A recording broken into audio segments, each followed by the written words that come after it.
तो देखो यार, रेसलमेनिया 40 का स्टेज आपने सबने देख ही लिया होगा। अगर नहीं देखा है तो इस फोटो पे देख लो, आपको दिख रहा होगा। और जितना मैंने सोचा था उतना बुरा नहीं है, लेकिन उतना अच्छा भी नहीं है। हाँ, मैं अगर बोलूँ कि रेसलमेनिया के लेवल के हिसाब से तो मैं बोलूँगा कि हाँ, अच्छा है और बढ़िया है। वो एक्सेल और जो साइन है वो भी काफ़ी अच्छा लग रहा है। हालांकि जो हम सब की एक्सपेक्टेशन थी, वो बेल जो ऊपर लगानी थी, वो बेल तो नहीं लगी इस बार। और इस बार का अब तो जो भी थीम होगा अब तो खैर लगेगी नहीं। जो भी रेसलमेनिया का स्टेज है उसके अकॉर्डिंग मैं बस ये कहना चाहता हूँ कि भाई देखो, एक डिसेंट सा स्टेज है। कोई ज़्यादा एक्सपेक्ट मैंने जो है, जितना मैंने बुरा सोचा था उतना बुरा तो नहीं है, उससे काफ़ी अच्छा है। ठीक है, अगर मैं वैसे भी अगर वो कंपैरिजन की बात करें तो जो रेसलमेनिया के लेवल की स्टेजेस हमने देखी हैं पहले, उसके हिसाब से तो फिर ये काफ़ी कम है। बाकी आप कमेंट सेक्शन में बता सकते हो कि आपको रेसलमेनिया का जो ये स्टेज है ये कैसा लगा। Hey guys, you are watching wrestling world, let's begin. देखो यार, सबको पता है कि यार रेसलिंग वर्ल्ड जो भी पिछले रात को हुआ, जहाँ पे जो है बहुत सारे हमें जो मैचेस के प्रमोशन और सुपरस्टार देखने को मिले, वहाँ पे रॉक भी हमें देखने को मिले थे। और रॉक हमें आए और उन्होंने जो भी चीज़ों को एड्रेस किया आगे, वहाँ पे एक छोटी सी लड़की थी जिसको जो जितने भी रॉक के स्टेटमेंट से थे वो बिल्कुल भी उससे सहमत नहीं थी। और रॉक जब उस लड़की पे माइक आया, रॉक ने पर्सनली उससे पूछा कि यस, तुम्हें क्या प्रॉब्लम है। उन्होंने बताया कि तुमने रॉयल रंबल नहीं जीता था, कोडी रोड्स ने जीता था, तो उसको वही डिजर्व करता है रोमन रिंग्स से लड़ने के लिए रेसलमेनिया के मेन इवेंट में। और ये सब बात सुनने के बाद काफ़ी लोगों ने सपोर्ट किया लड़की को। और रॉक भी थोड़े से ऐसे नहीं कि वो एम्बैरस हो गए थे, इट जस्ट दैट उनको ऐसा लगा कि यार ये लड़की ने ऐसी बात बोल दी जो ऑलमोस्ट सभी बोल रहे थे उस टाइम पे भी। आगे बढ़ते बात कर लेते हैं अमेरिकन नाइटमेयर कोडी रोड्स के बारे में। कोडी रोड्स ने जो है एक बात रिवील करी वहीं रेसलिंग वर्ल्ड जो इवेंट हुआ था वहीं पे आके, कि जब भी वो WWE वर्ल्ड हेवीवेट चैंपियनशिप को जीतेंगे रेसलमेनिया 40 के मेन इवेंट में, उन्होंने कहा है कि मैं चैंपियनशिप को जो है चेंज कर दूंगा और मैं एक नई चैंपियनशिप लेके आऊँगा। और जहाँ तक हमको लग रहा है काफ़ी लोगों की ये भी डिमांड थी कि उस जो वो चैंपियनशिप जीतेंगे उस चैंपियनशिप का जो डिज़ाइन होगा, शायद वो पुराने वाला जो डिज़ाइन था ईगल वाला, वो वाला हो सकता है। बिकॉज जो कोडी रोड्स है उनका भी एक ड्रेसिंग है उस तरीके की कि वो पंख वंख लग जाते हैं उनके जब वो बड़े इवेंट में जाते हैं, तो उन पे काफ़ी सूट करेगा। कस्टम हम बेल्ट कह सकते हैं कि पर्सनली कोडी रोड्स के लिए आप बना दो उस बेल्ट को। और मैं तो कहता हूँ कि परमानेंट ही हो जाए, मुझे बहुत अच्छी लगेगी यार। क्योंकि जो पुराना WWE का जो लोगो था, जो WWE चैंपियनशिप की जो छवि थी, जो फोटो थी, वो मुझे ज़्यादा अच्छी लगती है एज़ कम्पेयर टू जो अभी है।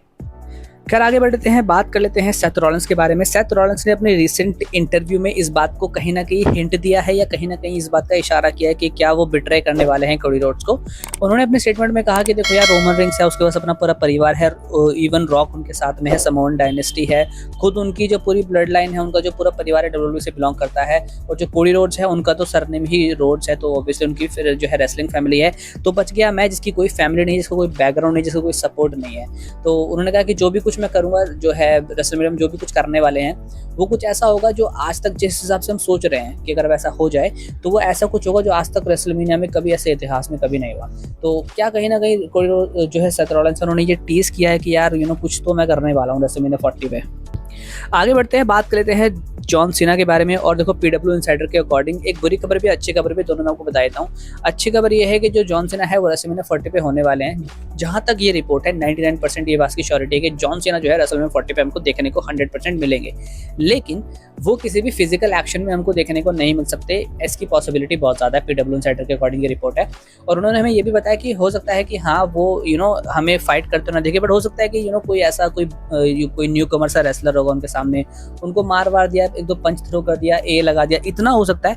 बट एक प्रॉपर रेसलिंग मैच ऐसा नहीं होगा कि वो भी उनको मार रहे हैं, ऐसी इन्वॉल्वमेंट में वो नहीं दिखेंगे। बिकॉज उनकी जो मूवीज है उनकी जो है शूटिंग शुरू होने वाली है रेसलमेनिया 40 के बाद। आगे बढ़ते हैं, बात कर लेते हैं रॉक के बारे में। हम सबको ये पता है कि रेसलमेनिया 40 जैसे खत्म होगा, रॉक हमें रेगुलरली देखने को नहीं मिलने वाले टेलीविजन पे। और हमको ये भी पता है कि वो जाने वाले हैं मूवीज की शूटिंग के लिए, जो कि अप टू समर स्लैम तक चलेगी। लेकिन हमें अभी ये पता चला है, जो उनके फ्रेंड है ब्रायन कैवेट, उनके अकॉर्डिंग हमें ये पता चला है कि जो रॉक है, वो जो है रहेंगे दूर रेसलिंग वगैरह से और WWE से, लेकिन वो किसी ना किसी तरीके से शो ऑफ जरूर करेंगे कभी ना कभी बीच बीच में, ताकि जो वो फ्यूड चल रही है, जो वो एक चीज़ बनी हुई है Cody Rhodes versus blood line, उसको वो कंटिन्यू कर सके आगे। और फिर उनका शायद सिंगल्स मैच भी बुक कर सकती है WWE समर स्लैम के लिए, Cody Rhodes versus the rock. तो अभी जो है रॉक जो है गायब होंगे, बट वो ऐसा नहीं कि बिल्कुल गायब हो जाएंगे, बीच बीच में वो आते रहेंगे। आगे बढ़ते हैं, बात कर लेते हैं रोमन रिंग और रॉक के बारे में। हम सबको पता है कि जिमी फैलन के शो पे, द टुनाइट शो, उस पे रॉक और रोमन रिंग्स दोनों गए थे और वहाँ पे बहुत सारी बातें हुई। हालांकि हमको सबको लगा था कि कुछ ज़्यादा ही हमें देखने को मिलेगा, बट बहुत ज़्यादा लाइट मूड में थे, ऐसा कुछ उन्होंने गलत नहीं कहा। रॉक ने एक स्टेटमेंट दिया जिसकी वजह से पता नहीं क्यों ये बिट्रेल वाली चीज़ें अब हमें फिर से लग रही है कि शायद रॉक बिट्रे कर सकते हैं। उन्होंने कहा कि कोई भी एक बंदा टॉप पे रह सकता है, फाइनल बॉस या फिर ट्राइबल चीफ, लेकिन उन्होंने पहले कहा फाइनल बॉस और फिर कहा पहले कहा उन्होंने ट्राइबल चीफ और फिर कहा उन्होंने फाइनल बॉस। और जब उन्होंने फाइनल बॉस कहा तो कोई एक फेस एक्सप्रेशन उन्होंने दिया, उसी के साथ साथ जो है रोमन रिंग्स का भी जो है फेशियल एक्सपीरियंस थोड़ा सा चेंज हो गया था, बट उन्होंने शायद उस चीज़ को लेट गो किया कि छोड़ो उस बात को आगे नहीं बढ़ाते हैं, बट कहीं ना कहीं कुछ ना कुछ गड़बड़ जरूर हो रही है इसमें। खैर आगे बढ़ लेते हैं और बात कर लेते हैं अपनी लास्ट और फाइनल अपडेट की तरफ, जो कि ज़ेरो न्यूज़ की तरफ से आ रही है। देखो हम सबको पता है कि ज़ेरो न्यूज़ जो है उन्होंने कुछ टाइम पहले इस बात को अपडेट किया था कि वो एक मर्चेंडाइज लॉन्च करेंगे नाइट 2 के आसपास, जो कि इस बात का कहीं ना कहीं स्पॉइलर होगा कि नाइट 2 का मेन इवेंट जो है उसका विनर कौन होगा। और उन्होंने पब्लिश कर दिया है और उन्होंने बता दिया है कि जो भी मर्चेंडाइज वो लॉन्च करने वाले हैं उसके बीच में WWE का लोगो होगा। और उन्होंने एक स्टेटमेंट जो है दिखा है फिल इन द ब्लैंक्स की तरह कि द एंड, यानी कि उन्होंने, अब देखो इसके बहुत सारे मल्टीपल रीजन जो है निकल सकते हैं। जो कोडी रोड्स के फैन है वो कह रहे हैं कि ये मर्चेंडाइज जो है इस बात का प्रूफ है कि कोडी रोड्स जो है मेन इवेंट को जीतने वाले हैं। और जो फिल इन द ब्लैंक्स उन्होंने दिए है उसमें जो है सिंपल सी बात है, I finish the story the end.